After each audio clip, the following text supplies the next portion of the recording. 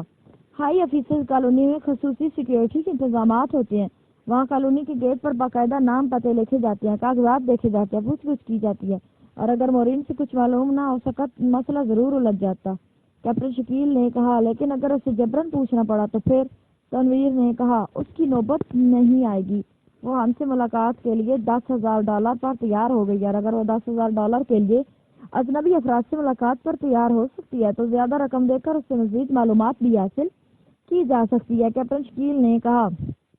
ٹھیک ہے، ابھی وہاں پہنچے تو صحیح، پھر جیسا ہوگا دیکھا جائے گا۔ تم میک اپ کر کے میرے کمرے میں آ جانا تاکہ وہاں سے اکٹھے روانہ ہو سکے، تنویر نے کرسی سے اٹھتے ہوئے کہا، اور کیپٹن شکیل نے اس بات میں سر ہلا دیا۔ پھر تقریباً نصف گھنٹے بعد وہ دونوں ایکریمی میک اپ میں ٹیکسی میں بیٹھے نیشنل گارڈن کی طرف بڑھے چلے جا رہے تھے۔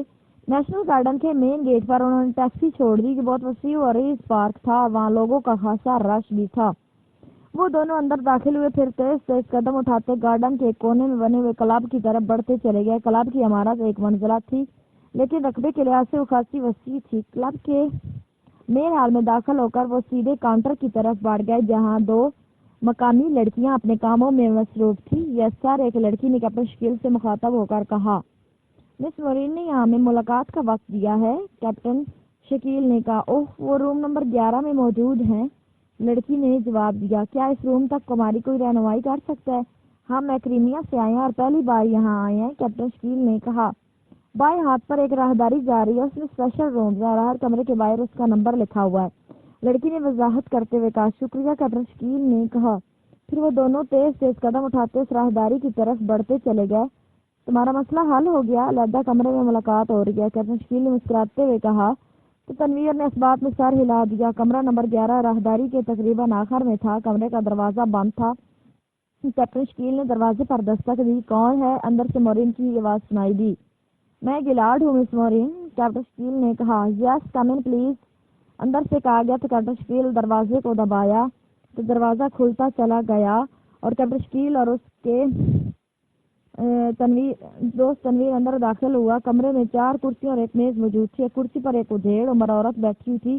وہ دونوں کو اندر آتے دیکھ کر بے اختیار چونک پڑی۔ میرا نام گیلارڈ اور یہ میرا ساتھی ہے، state department chief officer Arnold, captain Shakeel نے مسکراتے ہوئے کہا۔ اوہ اچھا، لیکن پہلے تو آپ نے ان کا ذکر نہیں کیا تھا، مورین نے اٹھ کر مسافے کے لیے ہاتھ بڑھاتے ہوئے کہا۔ اوہ اچھا، سوری، خیال نہیں رہا ہوگا، کیپٹن شکیل نے مسافہ کرتے ہوئے کہا۔ پھر تنویر نے بڑی بے دلی کے سے انداز میں مسافہ کیا۔ کیونکہ وہ دونوں اس وقت ایکریمین میک اپ میں تھے، اس لیے انہیں مجبوراً مسافہ کرنا پڑا تھا۔ تشریف رکھے، آپ کیا پینا پسند کریں گے؟ مورین نے کہا، اپنی کرسی پر بیٹھتی۔ اس وقت ہمارے پینے پلانے کا موڈ نہیں، آپ کا بے حد شکریہ، کیپٹن شکیل نے کہا، اور ساتھ میں اس نے جیب میں ہاتھ ڈالا اور $10,000 کے نوٹ نکال کر اس کے سامنے میز پر رکھ دیے۔ مس مورین، ہم آپ کا زیادہ وقت نہیں لینا چاہتے اور آپ صاف بات کریں کہ اگر آپ $10,000 حاصل کرنا چاہتی ہیں تو صرف یہ بتا دیں کہ ہاؤنڈ گروپ کا چیئرمین کون ہے اور کہاں رہتا ہے، کیپٹن شکیل نے انتہائی سنجیدہ لہجے میں کہا۔ تو مورین بے اختیار اچھل پڑی۔ کیا مطلب؟ مجھے کسی گروپ کے بارے میں کیا علم ہو سکتا ہے؟ آپ کیسی باتیں کر رہے ہیں؟ مورین نے کہا، یہ رقم زیادہ بھی ہو سکتی ہے، بشرطے کہ آپ درست معلومات دے سکیں، اور یہ بھی گارنٹی دیتے ہیں کہ آپ کا نام سامنے نہیں آئے گا، کیپٹن شکیل نے کہا۔ آپ کو اس سے کیا کام ہے؟ مورین نے چند لمحے خاموش رہنے کے بعد